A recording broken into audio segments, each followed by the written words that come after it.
Hello everyone, माझं नाव कुंदन सुरेश म्हात्रे. मी या इंडस्ट्रीमध्ये जवळजवळ 20 वर्षापासून या इंडस्ट्रीमध्ये आहे. मी ब्रीडिंग पासून तर शॉपपर्यंत माझा पूर्णच सेटअप चालू असतो. तर असं मिलिंद सरांनी सांगितलं, फिशबद्दल तुम्हाला थोडीफार माहिती दिली. अनिल सरांनी पण तुम्हाला थोडीफार माहिती दिली जे काय, आणि ऐश्वर्या सरांनी पण तुम्हाला काय थोडीफार माहिती दिली. आता माझा टॉपिक, मी एक शॉप ओनर असल्यामुळे शॉपवरनं मी तुम्हाला एक माहिती देतो.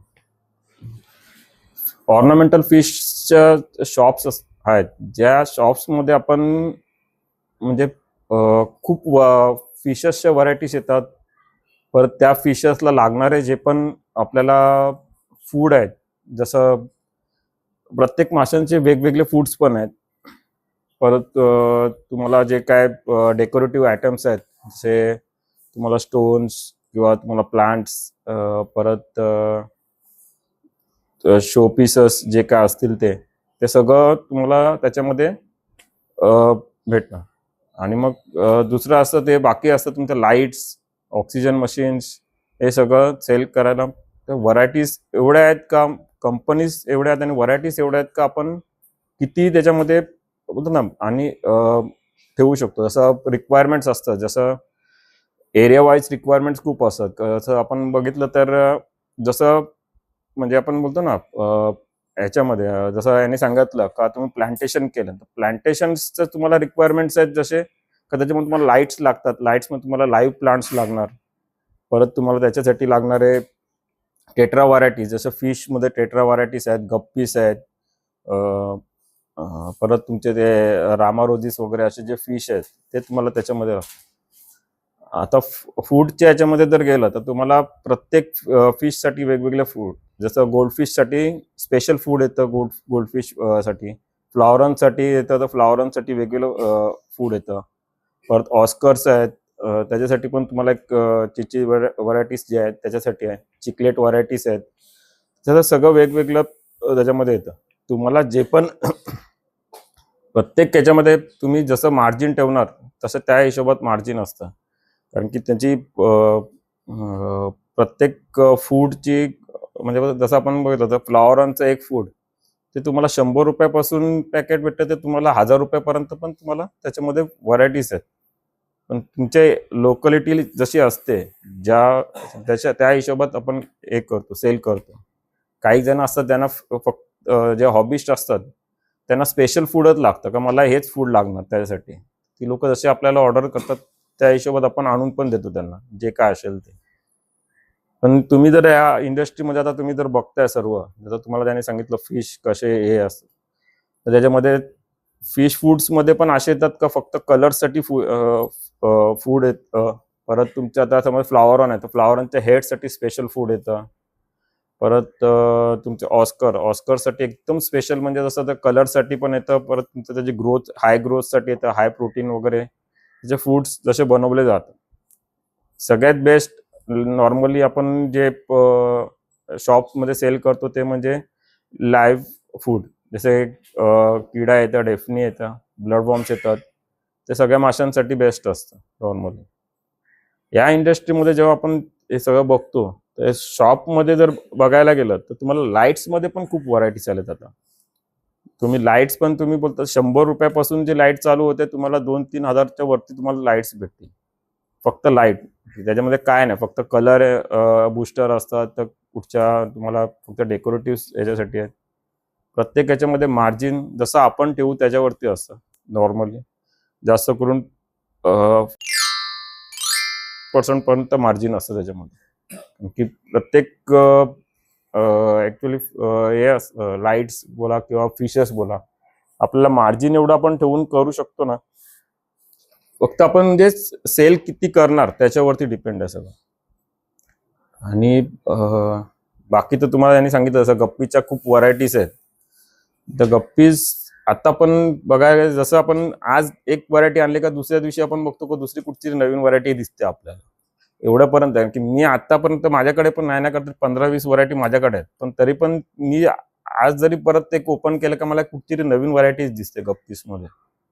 फिशेस पण आज मार्केटमध्ये गेलो तर आज तुम्हाला बघितलं तर हा नवीन मासा आलाय, मग हा कुठचा मासा आहे त्याच्याबद्दल पण थोडीफार माहिती.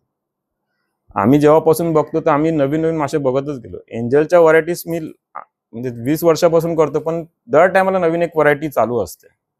त्याच्यामुळे ते जे बोलतात ना, जसं यांनी सांगितलं का बाहेर देशात जे हे आहे, जसं बघितलं जसं आता तुम्ही कधी गुगल सर्च वगैरे तर सगळीजण करत असं, त्याच्यामध्ये पण नुसतं फिशवरनं गेलं तर तुम्ही बघणार तर अरे आपण काहीच नाही, म्हणजे आम्ही काहीच नाही. आम्हाला स्वतःला वाटतं अरे आम्ही एवढं 20 वर्ष करून पण आम्ही काहीच नाही आज. कारण की ती लोक त्यांचे सेटअप्स बघून, त्यांचे पॉइंट्स बघून, लिटरली इव्हन त्यांचे लाईव्ह फीडचे कल्चर्स बघून पण आम्ही अजूनपर्यंत म्हणजे आम्ही शिकतोय असंच झालंय ते. अजूनपर्यंत मला काही लागलं काय पहिला याला फोन येतो, अरे बाबा असं असं आहे काय करायचं. कारण की यांनी आम्हाला जे गाईड केलं ना आजपर्यंत आम्हाला कमीच पडतं. तर जेवढं सांगतोय तेवढं आम्ही बोलतो ना त्याला विचारतच असतो.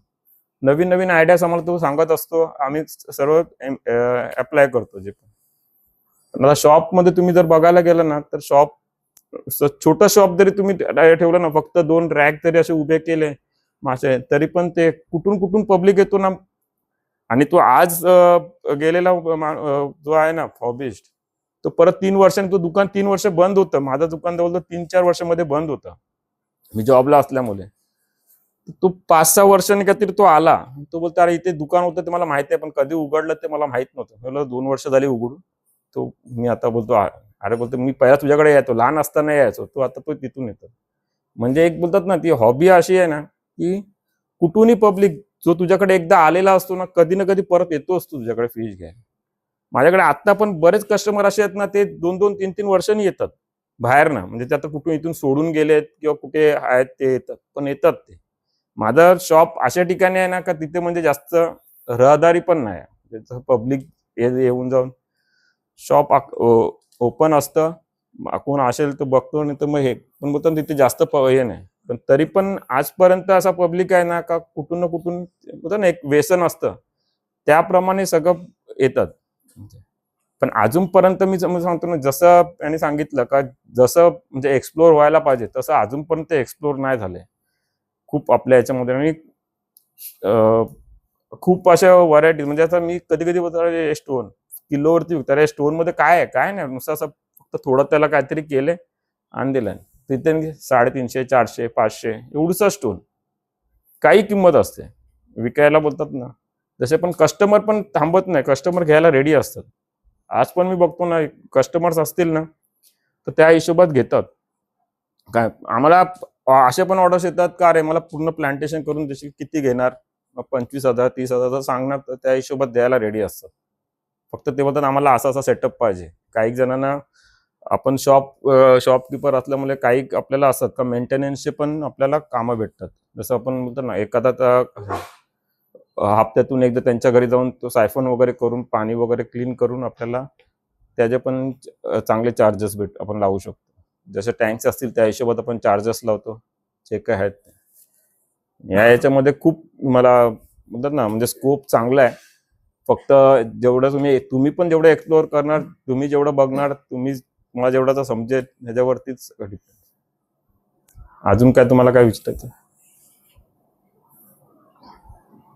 थँक्यू.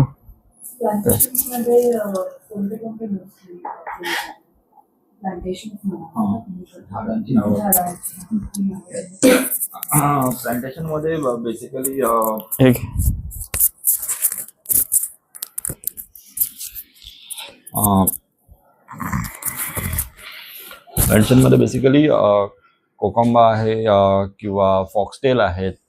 त्याच्यानंतर ॲनोबियासमध्ये बऱ्याच व्हरायटी आहेत. त्याच्यानंतर मग कार्पेटमध्ये मॉन्टे कार्लो आहे. बेसिकली मॉन्टे कार्लोच्या नावावर सध्या मिक्समध्ये आपल्याला कार्पेटचे येतात. ॲमेझॉन वगैरे आजकाल मॉन्टे कार्लोचे सीड्स मिळतात. पण जो ॲक्च्युअल मॉन्टे कार्लो असतो तो त्याला जर लाईट प्रॉपर नाही मिळाली तर तो कार्पेट सोडून तो मोठा होत जातो बेसिकली. तर त्याला हाय इंटेन्सिटी लाईट एवढी लागते की तो खालीच त्याची जी फोटोसिंथेसिसची जी नीड आहे ती खालच्या खाली कव्हर झाली पाहिजे. ह्या हिशोबाने ते मग खालीच सेटअप होण्यासाठी तेवढी हाय इंटेन्सिटी लाईट लावली जाते. आणि मग अजून म्हणजे प्लांट्समध्ये पण व्हरायटी खूप आहेत, कारण कसं सेम सेम दिसणाऱ्याच एवढ्या व्हरायटी आहेत. आता कोकंबा जो आहे त्याच्यामध्ये रेड आहे, ग्रीन आहे. बेसिकली रेडमधूनच एक म्युटेशन येतं, ते येल्लो मध्ये थोडं जातं, मग त्याला गोल्डन मध्ये विकलं जातं बेसिकली. सो बेसिकली लाईट्स खूप इम्पॅक्ट करतात, कारण जे तुमचे रेड प्लांट्स आहेत, जे टिपला रेड आहेत, त्यांना टिपला रेड कलर आल्यामुळे एक फ्लावरी इफेक्ट येतो किंवा पिंक कलर येतो प्रॉपर. त्या सगळ्या प्लांट्सला जर प्रॉपर लाईट नाही मिळाली तर ते ग्रीन मध्ये कन्वर्ट होतात बेसिकली. सो मग त्याच्यातून एक वेगळी व्हरायटी डेव्हलप होते. आपल्याला वाटतं की खरं बघायला गेलं एकच प्लांट असतं, पण ते कलरेशनमुळे बरेच व्हरायटी, इंटेन्सिटी ऑफ लाईटमुळे फरक पडतो खूप.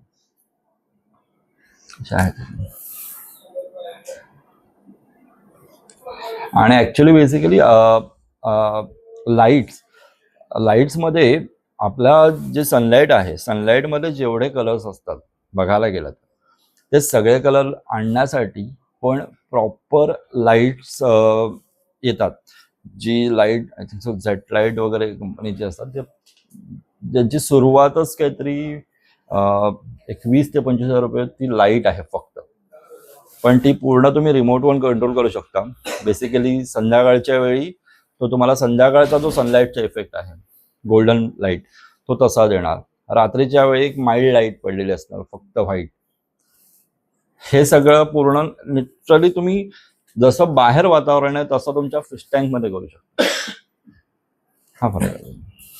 त्या लाईट एवढ्या सेन्सिटिव्ह असतात की तुमचं जसं अमावस्या पौर्णिमा असते तसं पण ती रात्रीची लाईट ऍडजस्ट होते. 15 दिवसाला तिचा इंटेन्सिटी कमी जास्त होऊन जाते. आणि दिवसाचं पण सकाळपासून संध्याकाळचं जसं सूर्याचं सायकल असतं त्यानुसार पण त्या लाईट्स सकाळपासून संध्याकाळपर्यंत हे होतात. म्हणजे हॉबिस्ट लोक माशाला त्याच्या नैसर्गिक आवासात ठेवण्यासाठी जेवढं मॅक्सिमम करू शकतात तेवढं सगळेजण करतात. म्हणजे बऱ्याचदा आम्हाला असं सांगितलं जातं की तुम्ही माशांना कॅप्टिव्हिटीमध्ये ठेवता, तुम्ही माशांना म्हणजे जसं बोलतात की पक्ष्यांना पिंजऱ्यात नाही ठेवायचं, त्यांना आकाशात राहायला पाहिजे. तर इनफॅक्ट ऑर्नामेंटल इंडस्ट्री अशी आहे की आमच्याकडे असे माशांच्या स्पीशीज असतील की ज्या कधी निसर्गातही नाही आहेत. म्हणजे आज तुम्ही नद्या बघाल, प्रदूषण झालेलं आहे. धरणं बांधल्यामुळे माशांचे जे ब्रीडिंग जागा होत्या त्या सगळ्या नष्ट झाल्यात. मुंबई सारख्या किंवा आता लेटेस्ट जे लोटे परशुरामचं प्रकरण चाललंय, एवढं घातक केमिकल लोक नद्यांमध्ये सोडतायत की हे मासे तुम्हाला ह्याच्या पुढे कधी नद्यांमध्ये बघायलाच नाही मिळणार. पण हॉबिस्ट लोक आहेत त्यांच्या घरात किंवा आमच्यासारखे जे ब्रीडर आहेत त्यांच्या फार्मवरती तुम्हाला हे मासे नेहमी बघायला मिळतील. सो हे मासे निसर्गातनं जरी संपले तरी ते ब्रीडर लोकांकडे असतील आणि त्यांची काळजी घेण्याचं काम आम्ही करतो. म्हणजे एक साधारण एक कॉमन सेन्स असतो की आपण काय बोलतो की माणसाच्या गरजा काय, अन्न वस्त्र निवारा ही माणसाची गरज आहे. तशाच प्रकारे माशांचं पण काही बेसिक गरजा असतात. त्यांना अन्न हवं असतं, त्यांना जागा हवी असते आणि त्यांना प्रोटेक्शन हवं असतं. ज्यावेळेला त्यांच्या ह्या बेसिक गरजा पूर्ण होतात त्यावेळेला तो मासा ब्रीडिंग बद्दल विचार करतो. मग आज आमच्या हॅचरीत तुम्ही वरती बघाल तर एक एंजलचा मासा 1000 पिल्लं लावतो. तर तो का लावतो की त्याला अश्युरन्स आहे की इथे माझ्या पिल्लांची काळजी घेतली जाणार आहे, म्हणून तो तेवढी पिल्लं लावतो. सगळ्यांकडेच तेवढी पिल्लं लावतो असं नाही. कोणाकडे 200 लावतो, कोणाकडे 300 लावतो, कोणाकडे 500 लावतो. पण जेव्हा माशाला स्वतःचं न्यूट्रिशन, त्याच्या शरीराची पूर्ण वाढ झालेली असते, त्याला ते योग्य न्यूट्रिशन मिळालेलं असतं, त्यावेळेला तो मासा 1000 पर्यंत पिल्लं लावणार आणि तो त्या पिल्लांची काळजी घेण्याची पण त्याची क्षमता असते. म्हणजे एवढं आम्ही माशाला तयार करतो जे निसर्गात पण होत नाही कधी. आणि त्यामुळे ऑर्नामेंटल इंडस्ट्री ही निसर्गाला वाचवण्यासाठी खूप महत्वाची आहे. थँक्यू. वरती जाऊया.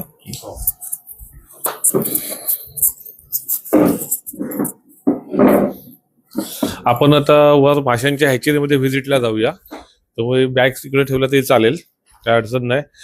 आता जे कम्प्लीट जे सेशन झालं याच्याबद्दल काय क्वेरीज किंवा काय प्रश्न असले तर तुम्ही विचारू शकता. आपल्याला संध्याकाळी 5 पर्यंत इकडे थांबायचं आहे. आणि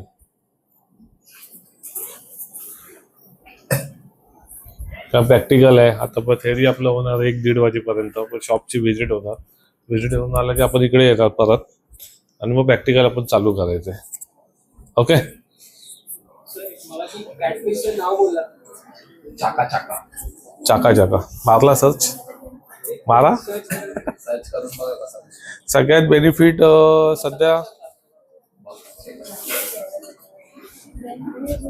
गुगल सगळ्यात चांगला फ्रेंड आहे. गुगल, चॅट जीपीटी आपल्याला खूप काय सहकार्य करतात. जसं आमचा स्टार्टअप पॉइंट होता तेव्हा हे सगळं काही नव्हतं. आम्हाला शोधावं लागायचं की हा मासा नक्की कुठल्या स्पीशीज मधला आहे, कुठल्या ह्याच्यामध्ये. हा हो, लोक सर्व ठेवतात आणि जे कोणाकडे नसेल ते पहिला ठेवतात. हो.